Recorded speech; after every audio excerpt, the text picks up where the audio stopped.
Okay, so hi, my name is Shirin Sood. I'm the Publicity and Communications Lead here at New Jersey Student Sustainability Coalition. And I'm really happy that you all are here, and everyone that isn't here, they'll be listening to the recorded version of this. And today we'll be learning about sustainable energies. And in the end, we'll have like a really fun assignment that we'll all get to do together, and we'll like collaborate on that one as well. So it'll be really exciting. Before we start off, I just wanted everyone to introduce themselves so we all like know each other's names and a little about each other. So you can share your name, school, grade, and your favorite ice cream flavor. So I can go first. My name is Shirin. I'm a rising sophomore at High School North, which is in like Central Jersey in the Princeton area. And my favorite ice cream flavor is cookies and cream. I'll just go down the list. So I'll pass it on to Joyce.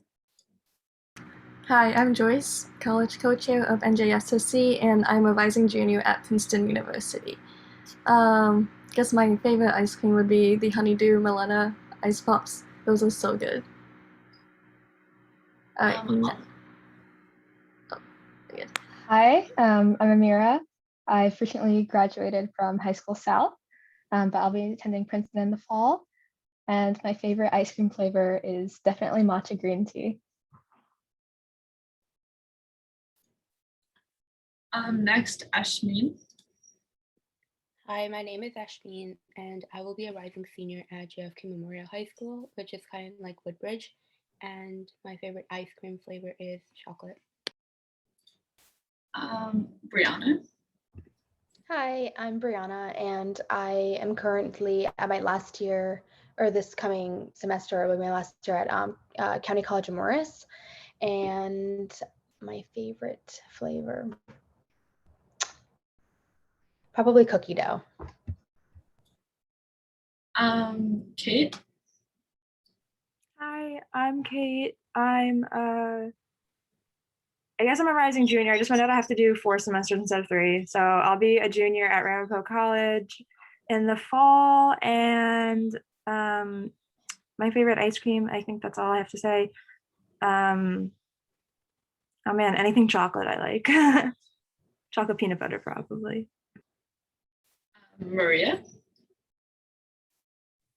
Hi, my name's Maria. I'm going to be a sophomore at Scotch Plains Fanwood High School, and my favorite ice cream flavor is probably strawberry. Raya. Hi, you can call me Ray. I'm a rising sophomore at EHG High School, and my favorite ice cream, I guess mint chocolate chip. Pottery.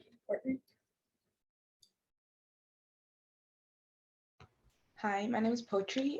I'm a rising senior at JFK High School. My pronouns are she and her, and my favorite ice cream flavor is coffee. I think I got everyone. Did I miss anyone? Okay, so I can share my screen.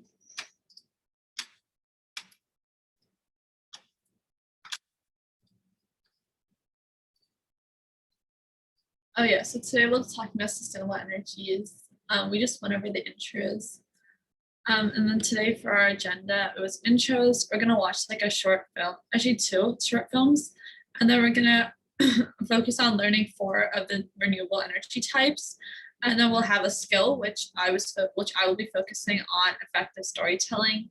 And then we'll have like a really fun assignment or like a game at the end. And then if anyone has any questions, feel free to stop me, and then we can go over those as a group. And before we get started, I just wanted to introduce this topic with this statistic, which was 83% of the world's energy comes from fossil fuels. I thought this was really important because like as a society, we're trying to transition to more renewable sources, but to think that 83% of them still come from fossil fuels. And next, I just wanted to go into like the effects of these fuels, how damaging they are to the earth. So they're like all non-renewable, and they all cause like pollution. So water pollution, air pollution, like other types of pollution are all from these fossil fuels. Fossil fuels are also harmful to the health of both animals and humans. If you ever heard of like asthma rates in environmental justice communities are always higher than asthma rates in other communities that are more like rich and have more resources, and it's all due to these fossil fuel plants being planted in like lower economic status communities. They're also really expensive and they're really damaging to like the environmental health, and it can cause like climate change and global warming. It's changing the temperature of like the world in general.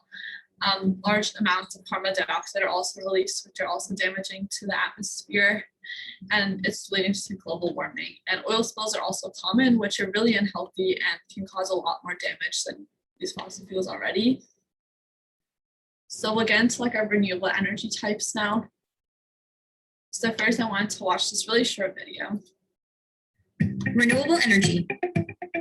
Renewable energy is a term used to describe a group of energy technologies derived from sources that do not deplete or that can be replenished within a human's lifetime. The most common renewable energy sources are solar, which harnesses the sun for energy, wind, which utilizes the motion of wind to create electricity, hydropower, which uses moving water to generate power, biomass, which refers to a large group of technologies that use living or recently living organisms and waste to create energy. Tidal. Tidal uses the rise and fall of the tides to create electricity. Geothermal, which uses the internal heat from the earth for energy. Nuclear energy is not considered a renewable energy source. It is considered an alternative energy source. While renewable energy accounts for a minority share of the world's energy supply, it is also the fastest growing energy supply on the planet. Renewable energy is sought after because it is a clean source of energy, meaning that it does not directly produce greenhouse gas emissions or air pollutants. While renewable energy sources are better for the environment, they also face several challenges, the main ones being low efficiencies, high capital costs, and intermittency. That's renewable energy.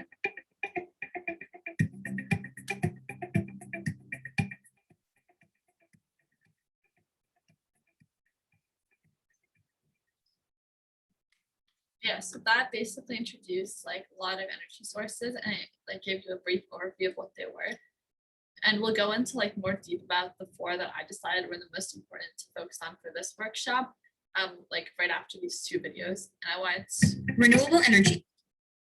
This was another video. This video is kind of long, so we're only going to watch a few minutes of the beginning, and we'll get into like the more specifics of each energy source afterwards. But I think this one has like really great insights of like wind energy, and like it asks really important questions, which we'll focus later on with the assignment portion of this workshop. This is Industry Wednesday. Every Wednesday, we analyze a different industry. Today, we're looking at 15 things you didn't know about the renewable energy industry. Welcome to alux.com, the place where future billionaires come to get inspired. Hello, Aluxers. Today, we're jumping into the near future. We're taking a ride on the winds of change, showing you interesting things about the renewable energy industry. This convenient alternative to fossil fuels or coal is becoming a buzzword more and more these days, but somehow is still not growing as fast as our planet needs it to. Climate change is a real threat, and in order to preserve our species, we need to shift our fuel sources with renewable alternatives such as wind, solar power, water, or bio oils. As the technology to make energy from renewable sources is expensive and constantly developing, billions of dollars are being rolled between companies, governments, and NGOs. Do we need more wind turbines, more water dams, solar panels, or ethanol for our cars? What's the right thing to do? How much does it cost to switch? And how long will it take until we can say we are 100% running on renewable energy? If you're new here, welcome. Be sure to subscribe and follow us on Instagram at alux. Number 1. Okay, that's all I wanted to show you from this video. I think that it asks you like important questions of like how much of each energy source we should be using. And that's like really important for our. So I'll be going over just I want to focus on. and then like try to keep in mind which one you thought was the most important or the most efficient, and we'll use that in our activity section later on. So these are the 4 types that I wanted to focus on. Solar energy, which we'll be going over first. Second, we'll go over hydropower. Third, we'll go over wind energy. And then fourth, we'll go over geothermal energy. I think most people are familiar with like solar and wind energy, but not many people know about hydro and geothermal, which are also really important. So we'll go over those 2 as well.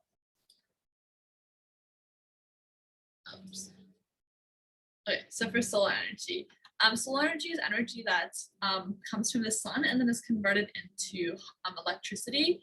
In this image, you can see the solar panels. The solar panels basically absorb the energy, like the sun rays, and converts that into electricity. And you can see these solar panels on a lot of people's houses, and it's basically just helping the house like convert the sun into energy. It's more efficient, and it's also more like cost effective in the future. It's 15 to 20% effective, while coal is 40 to 50% effective. Coal is also like much more damaging to the earth, so we have to take that into account when you look at these efficiency rates.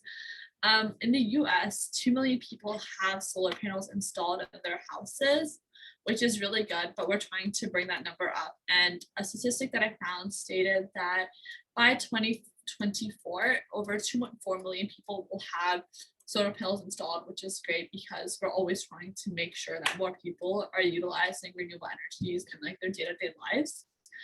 And also 2% of the global energy is coming from solar panels, which is also really great.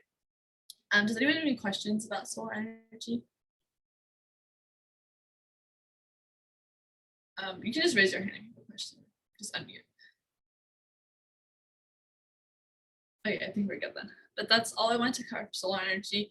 And we'll also get, and this energy isn't that expensive either. It's very like cost effective, and it's also accessible to many people. Like I know for me at least, people come over to like our house and to explain what solar panels are. And I think it's an energy source that a lot of people are trying to add to their houses, which is really great. And it'll definitely help like lower global warming and help reduce climate change and your carbon footprint as well. And then before we get into what wind energy is, I wanted to introduce wind energy with this statistic. Currently over 341,000 wind turbines are like being used around the world, which is also really great. And this statistic was from the Global World Report, Wind Report, and these are some like wind turbines, and this is how they look.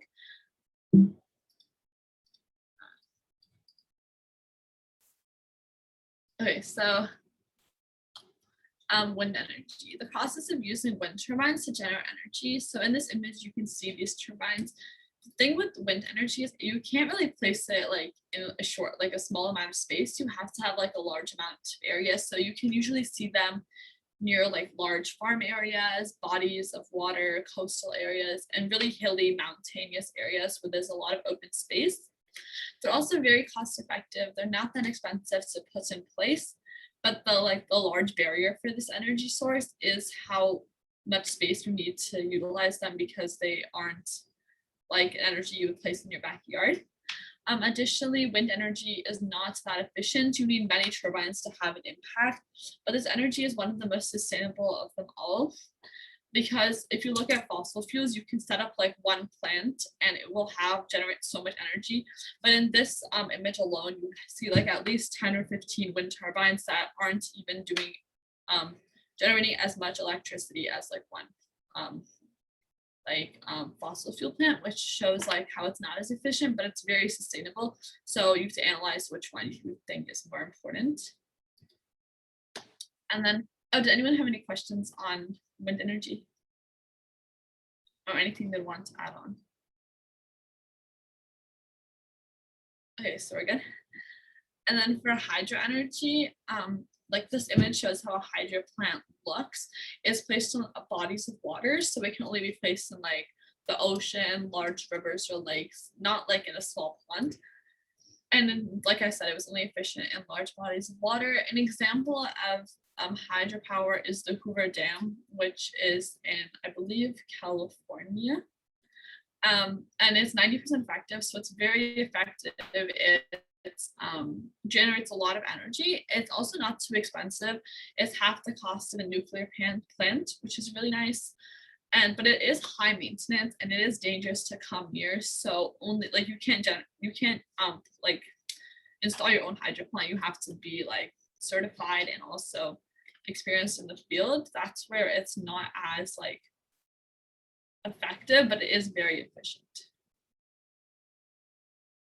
And then lastly, I wanted to go over geothermal energy. Geothermal energy is energy that is found from inside the earth, and it's the earth's heat that's being used to generate electricity. And basically, geothermal energy is stored within the earth in rocks and minerals. It is very efficient. It is 300% to 400% efficient, which is the most efficient from anything that we've seen so far with our energies. It's very efficient compared to fossil fuels and is also much more reliable than fossil fuels. But on the downside, it is very expensive and it's high maintenance. So just to like do a little analysis or just to see like from what we understood from this, can someone unmute and tell me like which one would be like the most, I guess, reliable out of these four energies in your opinion? And just feel free to unmute because I can't really see anyone right now. Geothermal energy. Yeah, geothermal energy is very efficient. And then let's say, which energy do you guys think would be like, is the most like cheap and like you'd be ready to install like in your backyard right now? Solar energy? Yeah, perfect.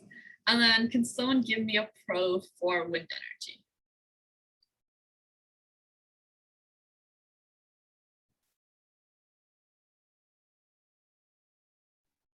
Well, you mentioned that it's really sustainable.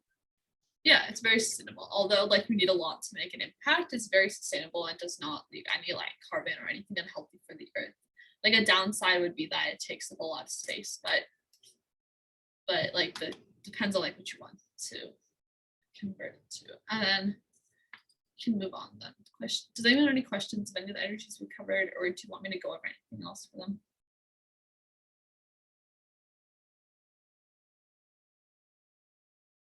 Okay.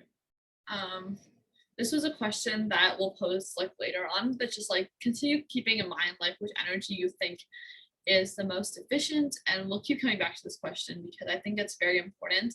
It's because a lot of us are like in high school, college, we'll be buying our own houses, and depending on how we want to utilize energy, like some of us will be placing solar panels in our houses.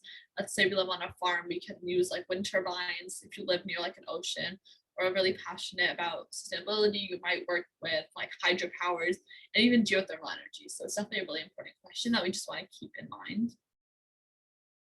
And then these were just two statistics that I thought were really important. The first one was 28% of the world is transitioning to renewable energy, which is really great because we just want to keep bringing these numbers up and keep utilizing energies that are better for the environment. This statistic is, the next one is 2.2 million electric cars are being sold every year around the world, which is also really great. Although like electric vehicles like Tesla can be really expensive, there are also more electric vehicles that are being more accessible to other like people around the world, which is the reason this number keeps going up around like every year. And then additionally, Shell and Exxon, which are large fossil fuel polluters, they're now said to change to more renewable energies.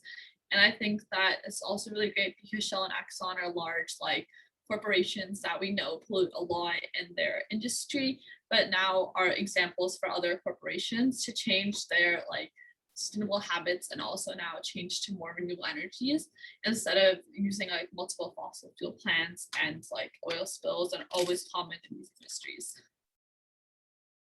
And then I included a slide because like we're kids, we can't really do as much as we want to for like sustainability. So these are just some things that we can all do that might be like more efficient for the environment. So I can just go through some of these examples. And if anyone has any other examples, we can also add those. So for number one, it was to reuse a bag or use more recyclable bags, which the plastic bag bin does really help out with. swap your traditional light bulbs for LED, which is something you can do in your own houses. Don't throw away old clothes like furniture. You should donate them, which is like more efficient because we know about like fast fashion and how unsustainable those are. Shop at a thrift store so you can like reuse clothes and also like donate them. Slow your roll of paper towels. Yeah, don't pollute so much paper, like try to save paper, go to like reusable towels, choose reusable water bottles, bring your own silverware. Like restaurants aren't giving that much plasticware, which is really great. Write on glass notepads instead of wasting paper. Yeah, like an iPad or like a computer is always better. Hang your clothes out to dry so you're not like wasting energy and electricity on like washing and drying your clothes. Don't put your on sleep while it's not being used. Turn it off so you're not utilizing the energy there either. And then on our next infographic, it says to reduce CO2. I think this can be used like for electric cars or just like walking, biking, and using more sustainable transportation methods. Using a clothesline, this is similar to not using your washer dryer and washer as much. Same thing with this one.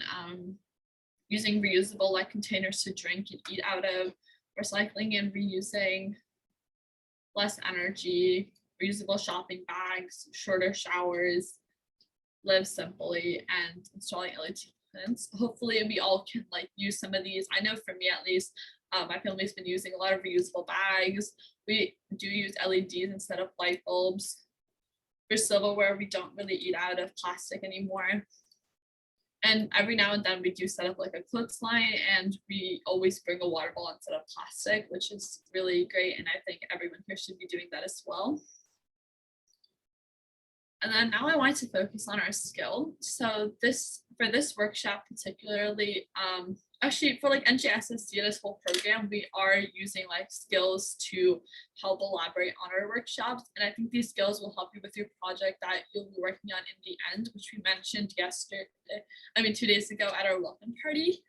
So for our sustainable energies workshop, I wanted to focus on effective storytelling. And we'll be doing this through a Shark Tank activity. So you'll get about like 20-25 minutes, and I'll set up a timer when we get started. But basically with this skill, effective storytelling, I want everyone to try to come up with like stories, examples, like try to use a lot of vivid language, imagery, and try to like analyze everything that we've been over with these energies. If you want, I can like even replay one of the videos, I think the first one, so we can get like a broad understanding of why these energies are really important. And also with your storytelling, make sure, because I think I want everyone to like share out if you're comfortable with it.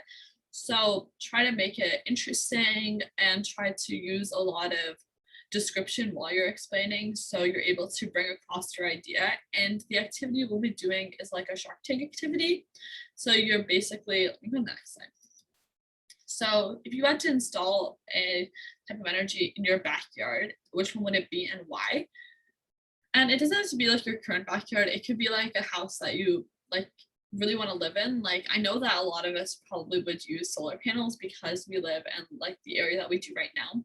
But let's say you live on a really big farm, what energy would you use? You live near like a body of water, which energy would you use? Let's say you have access to a lot of like mountainous areas where you can access a lot of rocks and minerals that are found beneath the earth, right? So try to analyze like really creative space that you can use and try to come up with like a type of energy that you think will be most efficient in this area. And I'll make one too. I'll make a story as well. So first, I would say try to think about what your backyard is. So tell us about your backyard. Describe like the type of like animals that are there, the type of plants that you can see in your like imaginary backyard. And then try to talk about a type of energy source that you're going to utilize in this backyard and why you chose this. And you can either handwrite it on paper or write it on a Google Doc, whatever you feel comfortable with doing. And in the end, we're going to share them out, and just you can send me a picture of it at the end, so it'll help us keep track of everyone that did the assignment. But I'm going to set a timer for like 25 minutes. And if you ever need help brainstorming, you can just unmute and tell me like what you're thinking about, and then we can like go over it that way. But does anyone have any questions about the activity? Or does anyone have any ideas of what they're planning on writing about?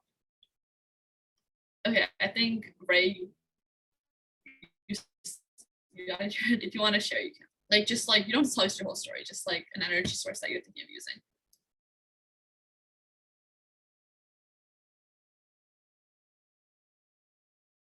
You can just feel free to unmute. I'm going to be using hydropower. Oh, very nice, very creative. Yeah. So if anyone wants to say anything, just feel free to unmute. I'm gonna mute myself, and I'm just gonna like write mine as well. And if you're handwriting it, just don't just take a picture of it when you're sending it to me. But other than that, I'll set a timer for 25 minutes. And if you finish early, then we can just write in the chat when you're done. And then other than that, we'll see each other in 25 minutes.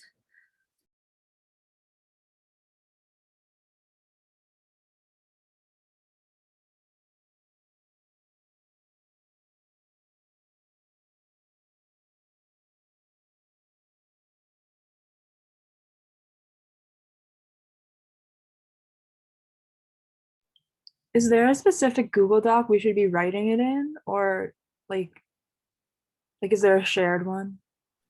I was thinking you could just make your own, but if you want, I can just share one in the chat. No, I can just make my own and then I'll copy and paste it into here. That works. Okay, perfect.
Can you post the Google Slides in the chat, please?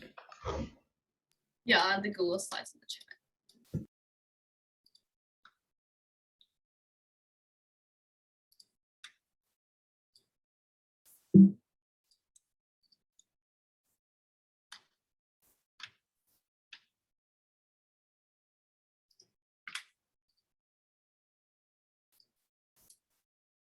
Let me know if that link works.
Sorry, what did you say if you said we were writing it?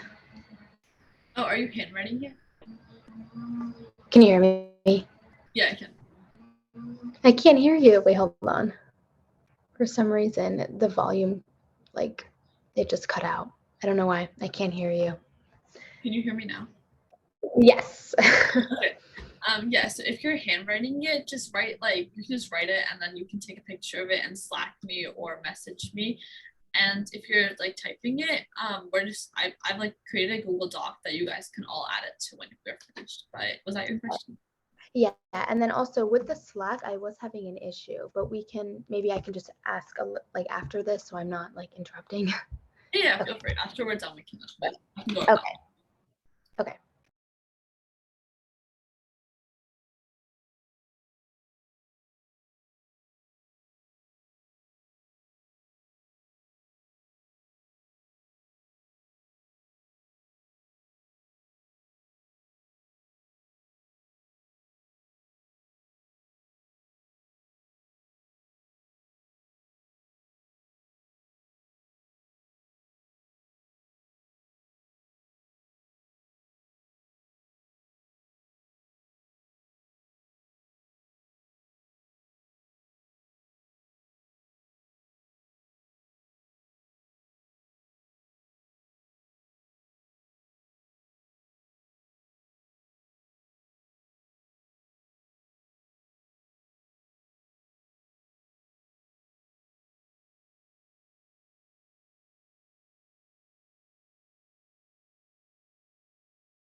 By what time did you say this had to be completed?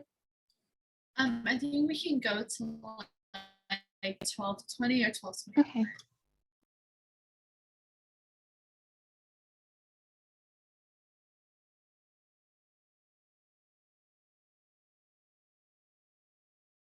And if you're doing this online, feel free to like find images as well, because when we share it, we'll be voting on which response was like the most like effective in the communication, and we'll be trying to figure out which energy source and which habitat we liked best. So just feel free to like advertise however you feel is best.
Okay, I think we're gonna spend about 5 more minutes on this activity. I'll put the link to the Google Doc in the chat, so feel free to add your response, your name, and your images to that doc. And in 5 minutes, we'll just share out everything that we came up with.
We can give it like another 2 or 3 minutes. I can post the doc in the chat again for those of you who aren't on it right now, but just copy and paste like your response, your name, and your images to this doc, so it's like more efficient when we're sharing out. But I'll put the doc in the chat again.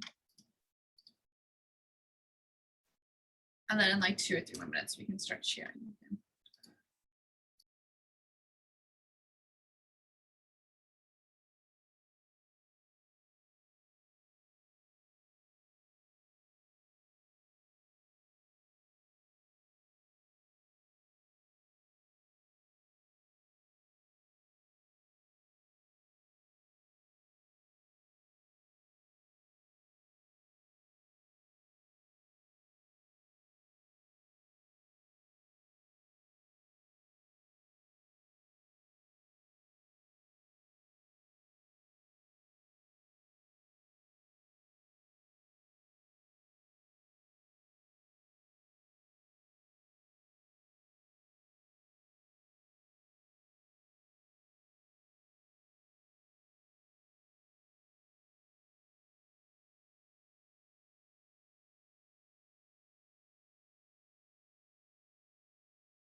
Amira, I just clicked on your doc link. I don't think I have access to it. Could you either like copy and paste your response or just like fix like the Yeah, I can adjust that. Sorry, I always forget to do that.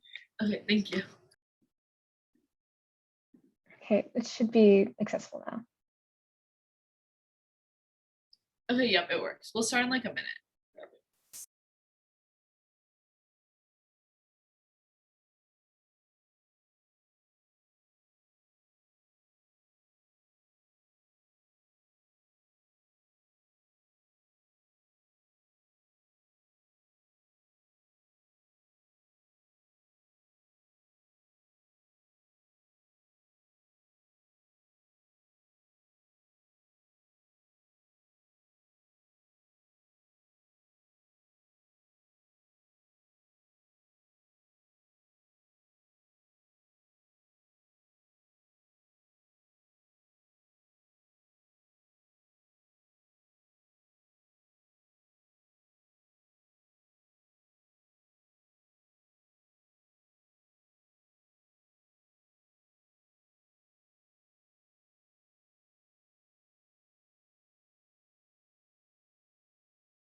Okay, I think we're all like finishing up, so we can get started with our sharing. This doesn't have to be like fancy or anything. You can just like turn on your camera if you're comfortable and just read your paragraph. And if you want, actually, I'll share my screen while we do this so we can just see the doc and we can look at the images as well. And we can just go down the list of everyone on here. So this is a Google Doc. So I can go first. So I decided to choose wind energy. So my paragraph was, my backyard is huge. It contains forest and a lot of land that's not currently being used. I can also see deer, birds that stop by every day to take drinks from my lake and eat berries from my farm. I really enjoy spending time outside and I would love for my yard to be more sustainable. I think that by adding wind turbines in my backyard, this would be efficient since I have a large amount of unused space and I want to use more sustainable electricity.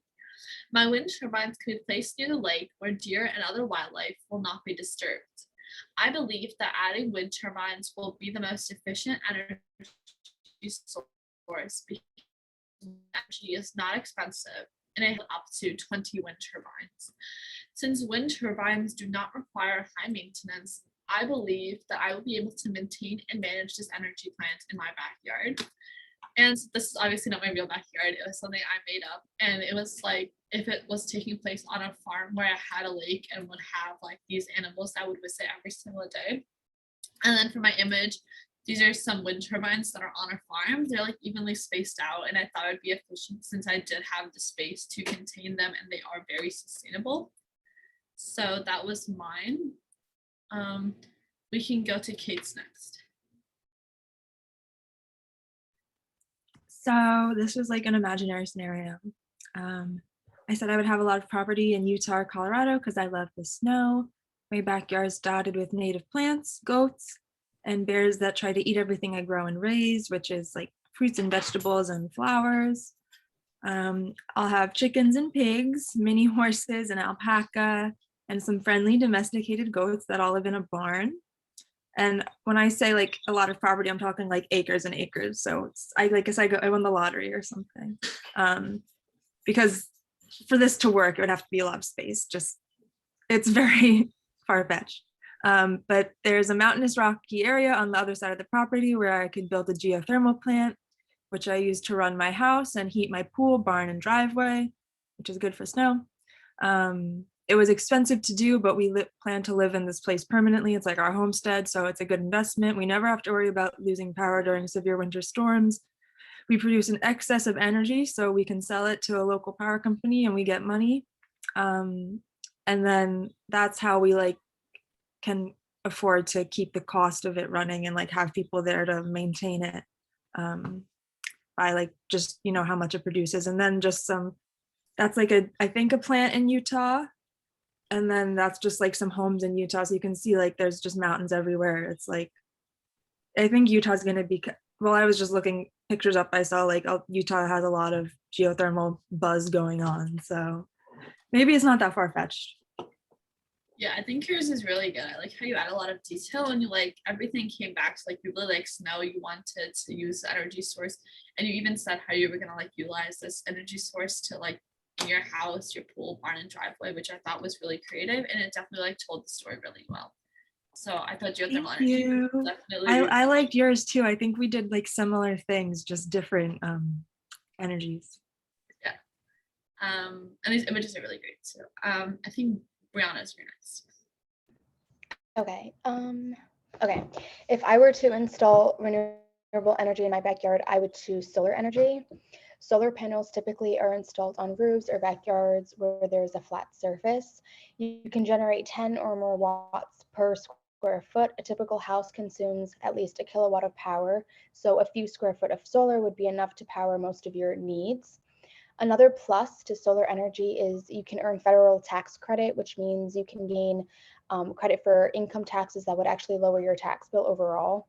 Not only do solar panels help the environment, which is the most important, but the cost to have them over time is more economical than regular grid power energy. And adding solar panels would maybe even help my neighbors to convert to a better option of energy use. So I kind of was appealing to more of the economical side, because a problem with, or the argument a lot of the times with renewable and non-renewable energy is that which one is cheaper. And money is definitely, we're obviously going through a lot of inflation right now, and it's really important to try and help those who can't afford, like you mentioned earlier about the Tesla. Like Tesla is a awesome car, but it's really expensive. So I tried to like add in that. I realized I didn't add a lot of like description and stuff. So, but yeah. No, that's fun. I think that you did a lot of like cost analysis, which is really great. And you did a lot of research with like the federal tax credit, and you're like very informed on this topic, which is really nice. And your images also go well with like the tax credit and the solar panels. So I think you did a really great job. Thank you. Ray, you're next. Yeah, sorry, I think I added too much, so I cut off a little bit. No, you're good. The diagram is really informative too. Thank you. So the type of energy I would install in my backyard would be hydropower. Since I have a pond in my backyard, it'll be easier to install and have energy coming from there. Not only does it keep the environment safe, but it's easier to put and is more durable. Hydropower is one of the world's oldest power sources on the planet. Hydropower is an average of 0.85 kilowatts hour. This is about 50% of the cost of nuclear, 40% of the cost of fossil fuel, and 25% of the cost of using natural gas. Do you want to go over your diagram? Because I don't completely understand it. I'm not too important on this, but if not, that's fine too. Yeah, sure. So I was actually having a hard time finding it as well, but I think I understand a little bit more now.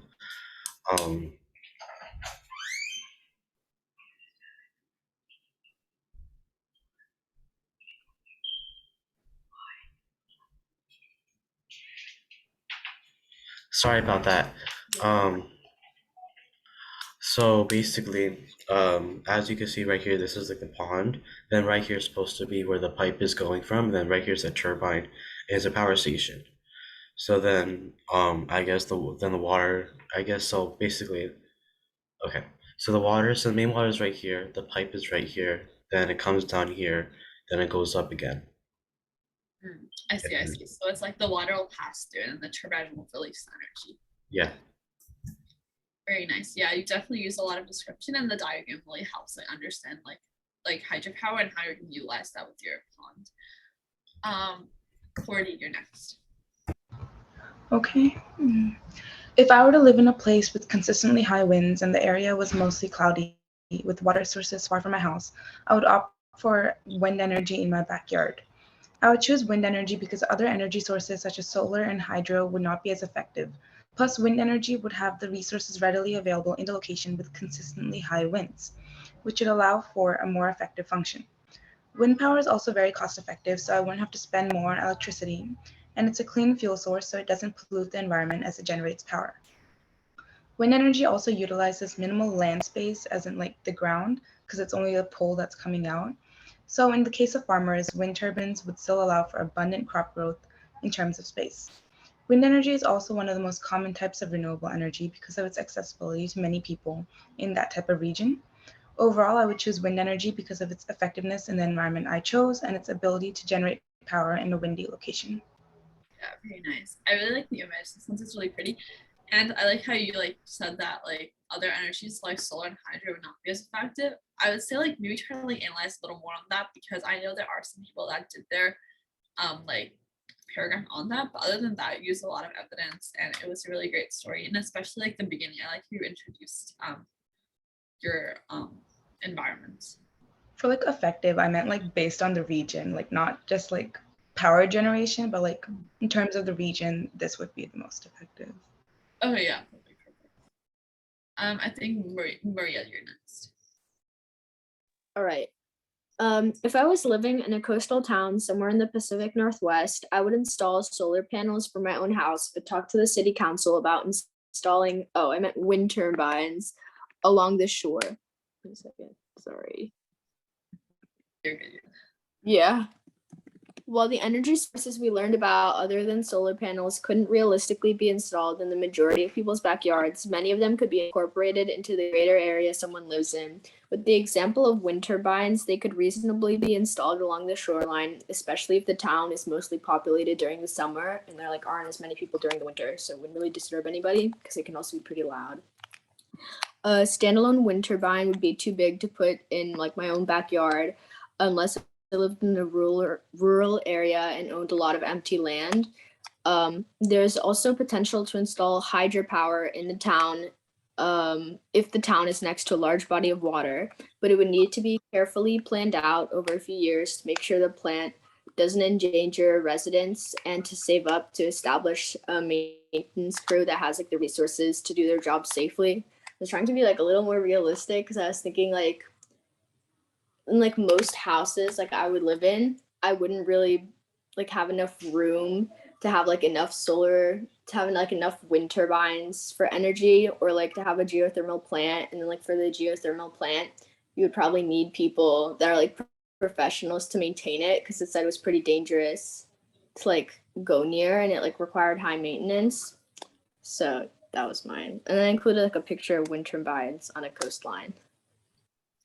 Yeah, I really like it. I like how you chose a beach. I don't think anyone chose that yet. And yeah, you can use multiple energies. You mentioned hydro. In our own backyards, these energies wouldn't really be used besides solar, but it's really great. The habitat you chose will definitely be able to use these two energy sources. Maria, I can open up your document and then we can go over from there. Yeah, it's a little disjointed, but I'll try to summarize it the best I can.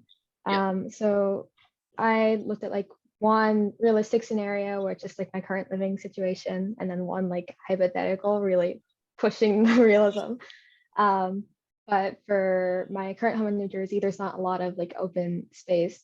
And I read that the wind turbines would need at least 150 meters or around 500 feet between the rods.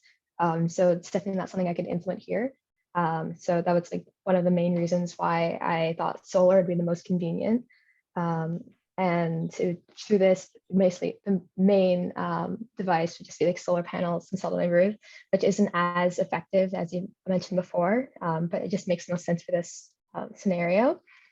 However, let's say like 20 years in the future, I won the lottery, I'm really rich, I have a lot of money that I can invest in this renewable energy project. I basically just looked up a geothermal map and it's like, okay, most of the ideal locations are like in the West, so I'll just be in Oregon. And the concept is really just like a district that is powered by this one like geothermal unit. Since it says that heating a single home, like there isn't like really ideal, it's like more risky, it's not such a great investment. It makes more sense to heat like either a full district or have other industrial applications. So that's why I thought like, oh, it'd be great to have like a community that's sort of that is sustained by this geothermal resource. And I mentioned in this, I think that link right there links to like this one paper, this by the Oregon like Institute of Technology or something like that, that mentioned that the geothermal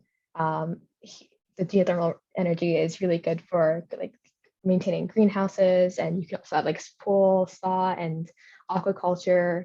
So these are all things that could be used for either like commercial or recreational purposes. So I thought in a really ideal world, you know, not as realistic, this would be a great way to just combine like a bunch of people and put like all of our like money and resources together and get a lot out of it. So hopefully that made sense. I know there's not a lot of pictures and my notes are kind of iffy, but it was a fun activity. Yeah, for sure.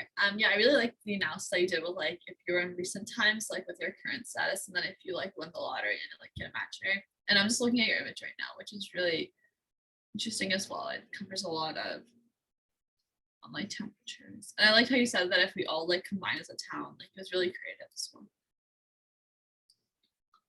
Let's go back to this. I think Melissa, you're next.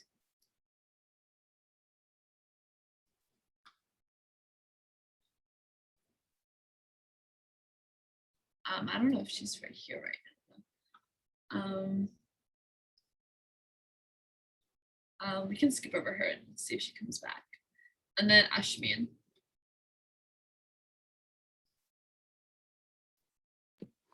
Hi, okay, so I picked wind energy. So my backyard is a large empty farmland surrounded by hills and rivers. A few animals roam around like sheep and pigs. The rivers are scattered with beautiful plants growing by. The tall mountains provide the perfect view for any time of the day, and the area is mostly deserted with little human and animal life, making it perfect to develop a wind farm. Since wind farms can cause death in animals like birds, and the noise pollution usually disrupts humans living nearby. Wind turbines perform better in unpopulated windy areas with access to power grids, making this the ideal environment for wind energy. Moreover, wind energy is by far one of the most sustainable and cost-efficient energy sources out there, which makes implementation costs more friendly for everyday people living in open spaces. Placing the wind turbines near the mountains would be best as it would not disrupt those living by, and as mountain gaps funnel and intensify wind, providing more efficient energy. So wind would be the best here. And those are just like two images of like wind farms of kind of like what I imagined the backyard to be like. Yeah, this is definitely really great. I also do wind energy, and I think that like the farmland will definitely be great because there's like hills and rivers, which was definitely like really great because like to cover that in the slides as well, so you analyze that your response. Does that ever come back? So let's see. No, I don't see her here, but maybe she just copy and pasted this from like other time. But we can, I can just look over hers.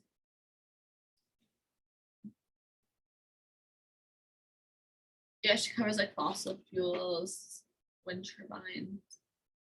Yeah, hers looks great as well. So I'll go back to our slides because I think that was everyone.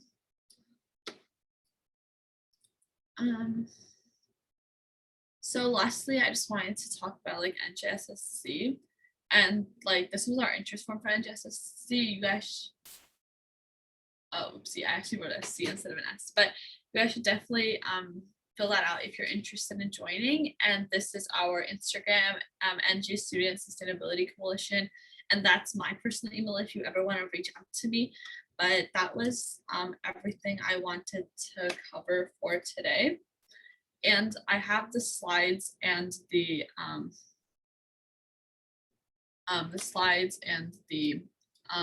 doc in the chat. And if you ever need it again, you can always private chat me on Slack or send me an email, and I'll be happy to reach out back and respond to anything that you need. Does anyone have any like last minute questions or comments? But other than that, that was all I had to cover for today. And it was really great getting to know everyone here.